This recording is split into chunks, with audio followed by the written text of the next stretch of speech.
¿Alguna vez te has imaginado que una mujer pudiera convertirse en una de las asesinas en serie más notorias de Rusia? La historia que estoy a punto de contarte hoy te hará replantearte todo lo que sabes sobre el crimen.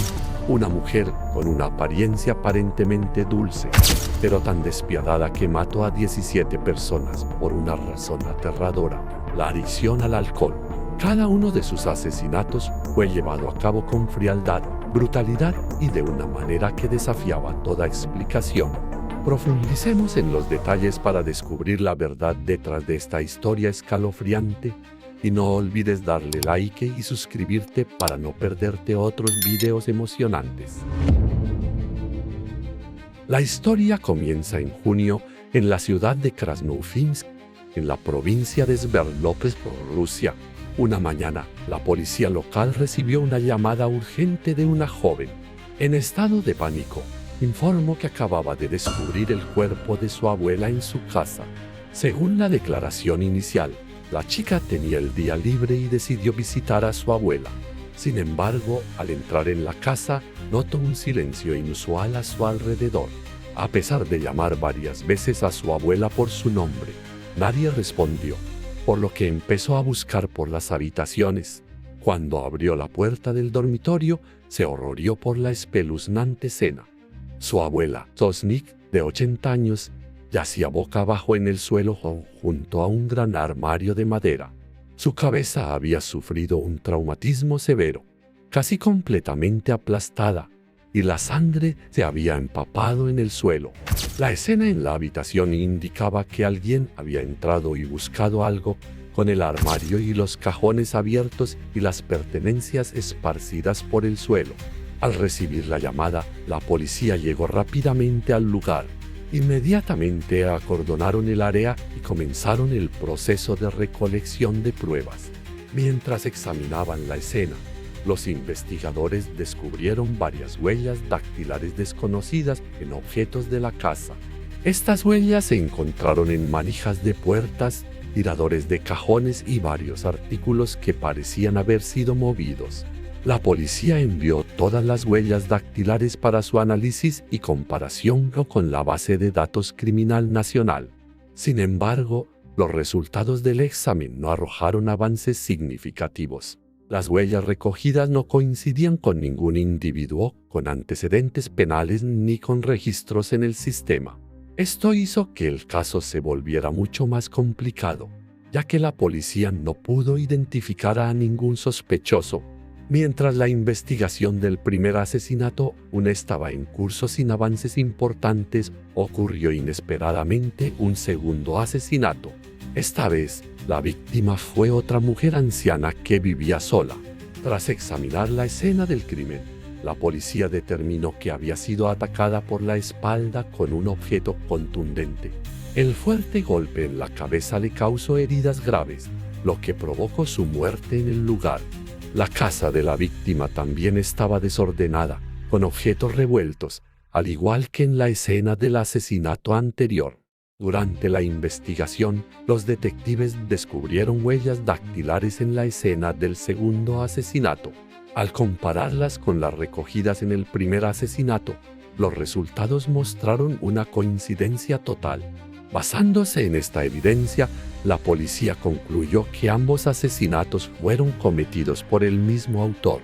En los días siguientes, la antes pacífica ciudad de Krasnoufimsk comenzó a desmoronarse. La comunidad se llenó de miedo y ansiedad, ya que 3 asesinatos similares ocurrieron en un corto periodo de tiempo. Las víctimas compartían una característica común: mujeres ancianas de entre 70 y 80 años que vivían solas y fueron atacadas repentinamente por la espalda con un objeto duro. Las escenas de todos los crímenes estaban desordenadas, lo que indicaba que la autora había buscado objetos de valor después de cometer los asesinatos.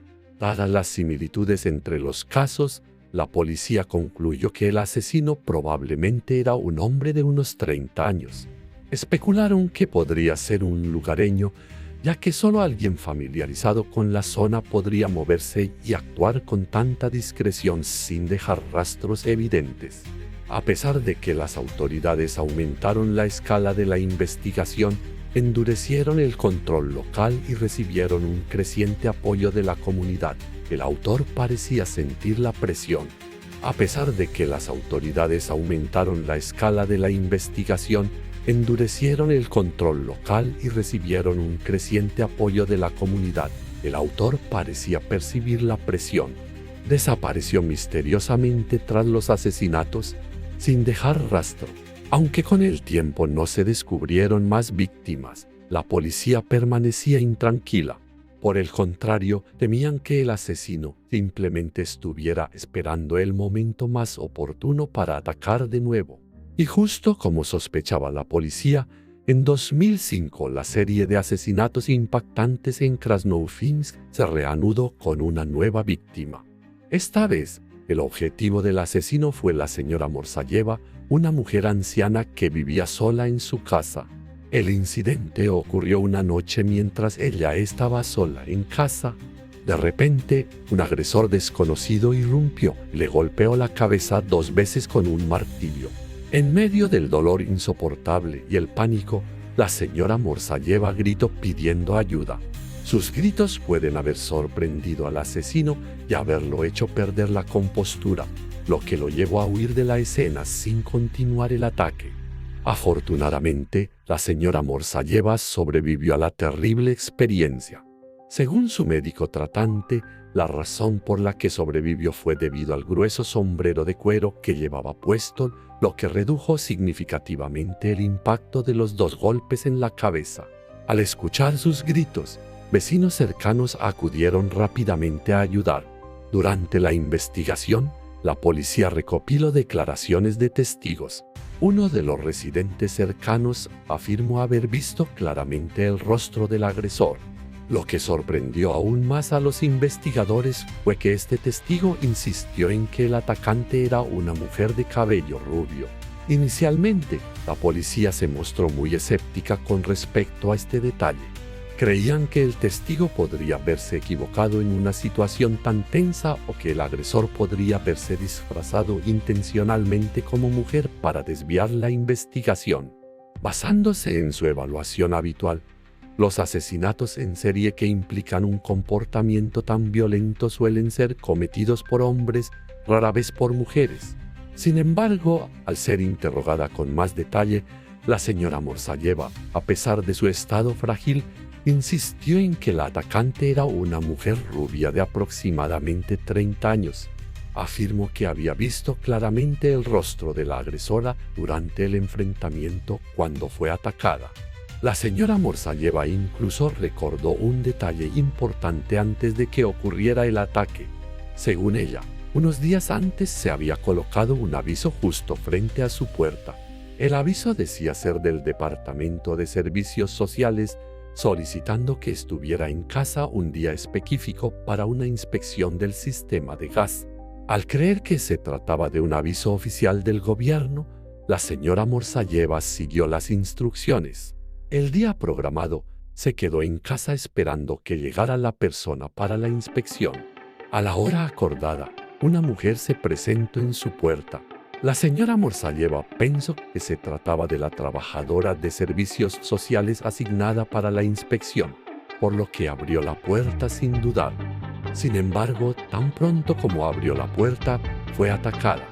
Basándose en la declaración detallada de la señora Morsayeva y en el apoyo de vecinos que presenciaron partes del incidente, la policía comenzó a elaborar un retrato hablado de la sospechosa.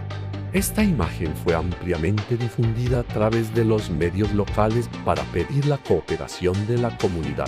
Las autoridades entonces ampliaron su investigación yendo de puerta en la zona para recopilar declaraciones y buscar pistas.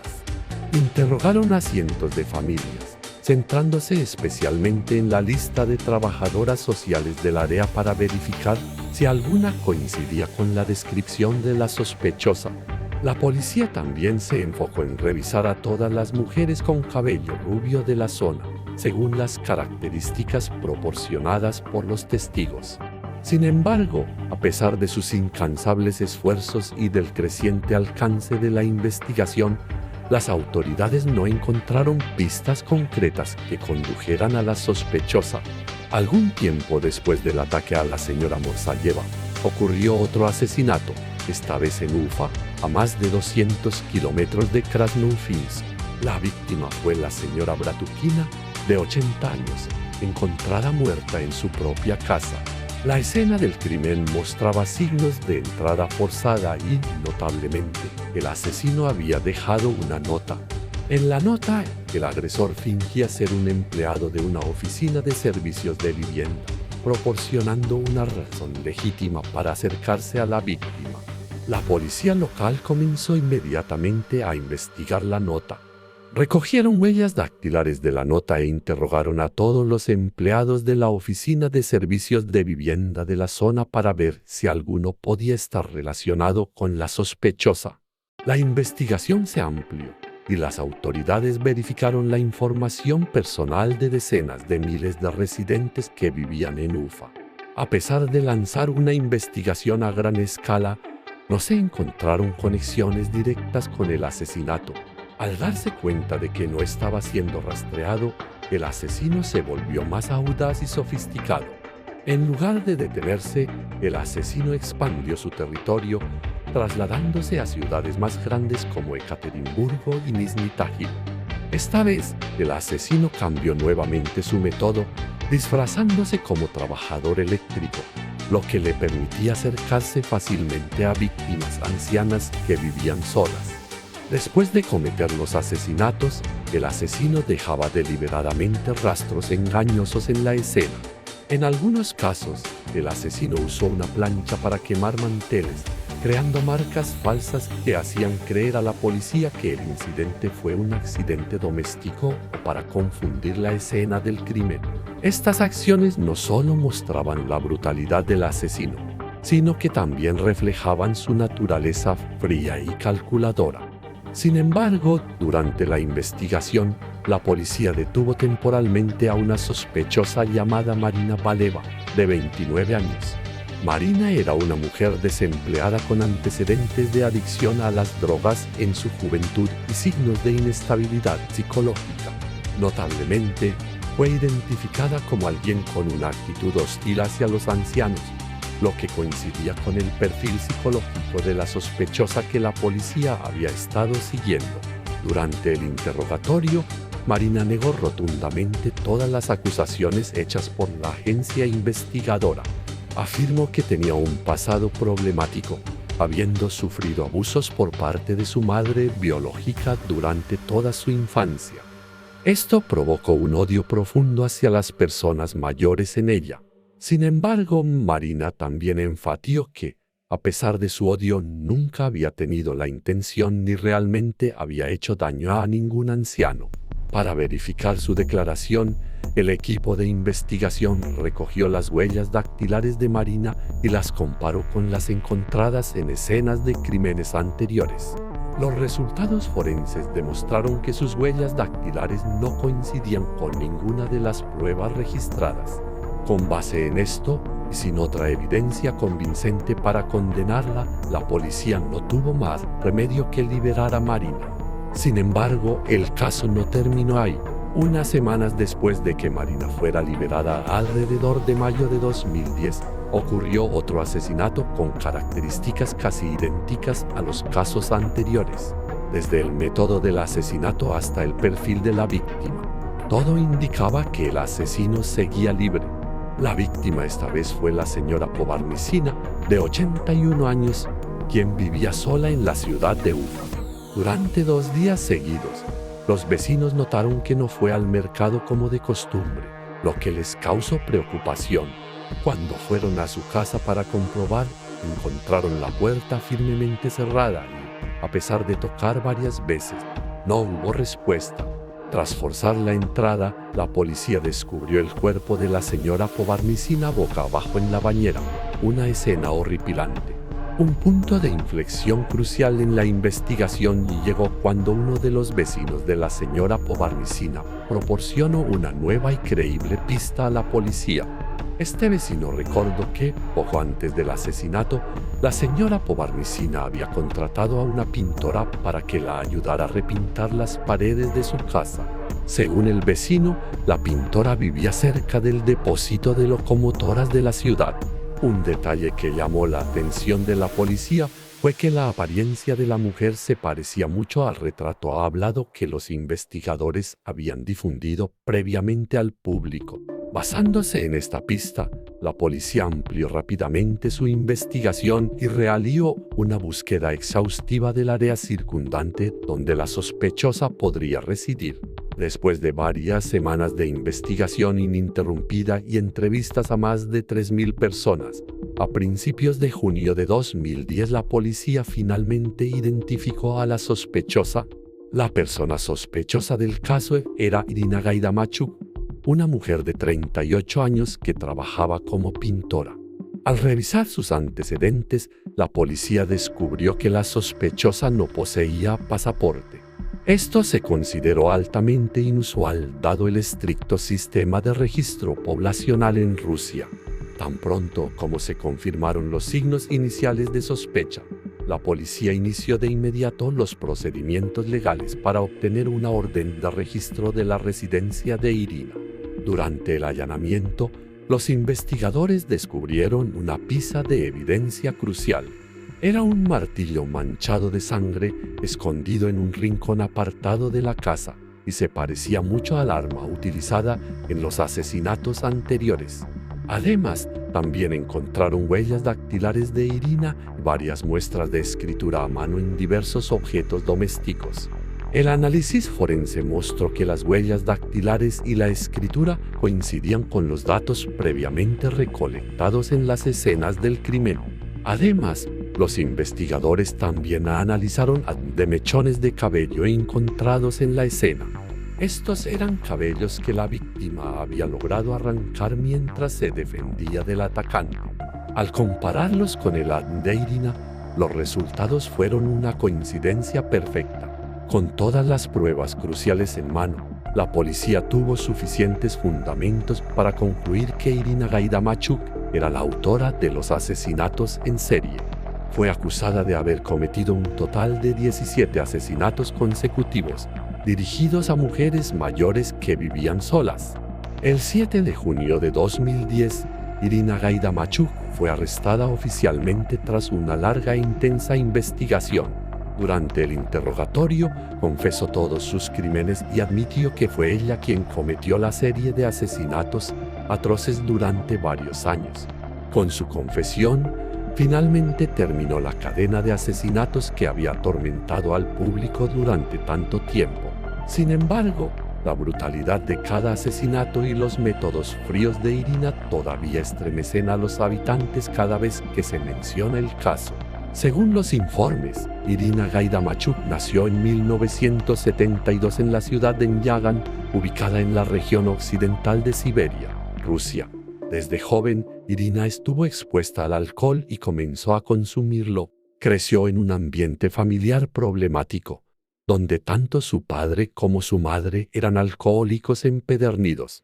El vodka, una bebida popular en Rusia, se convirtió gradualmente en una parte esencial de la vida de Irina desde su adolescencia. Su hábito de beber rápidamente se convirtió en una dependencia seria, que duró años y afectó negativamente su salud, estado mental y relaciones personales. A principios de los años 90, Irina decidió dejar su ciudad natal y mudarse a Krasnofinsk. Allí se casó y tuvo 2 hijos. Sin embargo, su matrimonio estuvo lejos de ser feliz. A pesar de ser esposa y madre, no pudo abandonar su adicción al alcohol, lo cual tensó su relación con su esposo. Al darse cuenta de que su esposa no podía controlar su comportamiento impulsado por el alcohol, su esposo intentó manejar las finanzas familiares para evitar que continuara en ese camino. Restringida financieramente y sin un empleo estable, Irina comenzó a buscar cualquier medio para obtener dinero y alimentar su hábito de bebida. No dudaba en cometer actos incorrectos siempre que eso significara satisfacer sus ansias. En la mente de Irina en ese momento, tener vodka para beber era más importante que cualquier otra cosa. Más allá del alcoholismo, Irina también albergaba un profundo resentimiento hacia los ancianos, especialmente hacia personas jubiladas que vivían solas. Creía que los ancianos a menudo tenían ahorros significativos, lo que los convertía en objetivos ideales tanto para obtener dinero como para liberar su ira. Comenzó a deambular por zonas residenciales con alta población de personas mayores, observando en silencio y siguiendo sus rutinas diarias. Una vez que identificaba una víctima adecuada, se acercaba a ellas fingiendo ser una trabajadora de servicios sociales. Esta era una táctica común que Irina usaba en muchos de sus crímenes. Se hacía pasar por alguien que inspeccionaba sistemas eléctricos o de gas, o que ofrecía asistencia en el hogar, ganándose la confianza de sus víctimas. Cuando las víctimas abrían la puerta para dejarla entrar, Irina aprovechaba rápidamente la situación para asesinarlas brutalmente y luego huir. Según la información proporcionada por la policía, el monto total de dinero que Irina Gaidamachuk robó en todos los asaltos fue solo de alrededor de 1.000 libras. En algunos casos, después de matar a sus víctimas, obtenía solo una pequeña cantidad, a veces tan solo 20 libras. Aunque el dinero no era significativo, era suficiente para que Irina comprara vodka. Por esta razón, continuó matando con frialdad y crueldad, sin mostrar signos de remordimiento alguno. El arresto de Irina fue un gran shock tanto para su familia como para sus vecinos. Nadie podía creer que la mujer que alguna vez fue vista como una esposa modelo era en realidad la asesina detrás de la brutal ola de asesinatos. El esposo de Irina dijo que había vivido con ella durante 14 años sin sospechar que la mujer a su lado era una asesina a sangre fría. Un detalle notable ocurrió antes del arresto de Irina. Un día, cuando la policía difundió un retrato hablado de la sospechosa, una vecina comentó en broma que Irina se parecía mucho a la mujer del dibujo. Al oír esto, Irina simplemente sonrió, sin mostrar signos de miedo o vergüenza. Su reacción indiferente solo profundió la confusión y sospecha sobre quién era realmente bajo su apariencia aparentemente normal. El 13 de febrero de 2012, Irina Gaidamachuk fue llevada oficialmente a juicio. En el tribunal, fue acusada de un total de 36 cargos. Estos incluían 17 cargos de asesinato, 1 de intento de asesinato y 18 de robo. Cuando se le preguntó sobre su motivo, Irina admitió que mataba simplemente porque no tenía dinero para comprar vodka. Esta explicación dejó a toda la sala del tribunal en silencio por lo aterradora e increíble que era. Irina fue enviada a evaluación psiquiátrica para determinar su estado de salud mental. Los expertos concluyeron que mostraba signos de trastorno paranoide de la personalidad leve, pero no sufría ninguna enfermedad mental grave. Esto significaba que Irina era plenamente competente para ser considerada penalmente responsable de sus acciones. Sin embargo, esta conclusión generó un debate público, ya que muchos encontraban difícil comprender cómo alguien podía cometer tantos asesinatos por algo tan trivial como un antojo de alcohol. El 4 de junio de 2012, el tribunal condenó a Irina Gaidamachuk a 25 años de prisión. Esta era la pena máxima permitida según el Código Penal ruso para una delincuente femenina. Sin embargo, la sentencia fue luego reducida a 18 años bajo el argumento de que era madre de un niño pequeño. Esta reducción de la pena provocó indignación entre el público, especialmente entre las familias de las víctimas. Argumentaron que la sentencia era demasiado indulgente y no reflejaba la gravedad de los crímenes de Irina. Un familiar de una víctima expresó su dolor e ira, afirmando que la sentencia significaba que Irina cumpliría poco más de 1 año de prisión por cada vida que había quitado. Dijeron que nunca merecía ser libre de nuevo y que la justicia no se había hecho realmente. Estas declaraciones reflejaban no solo el profundo dolor de la pérdida, sino también la insatisfacción generalizada con la decisión del tribunal. Gracias por tomarte el tiempo de seguir esta historia. Nos vemos en el próximo video.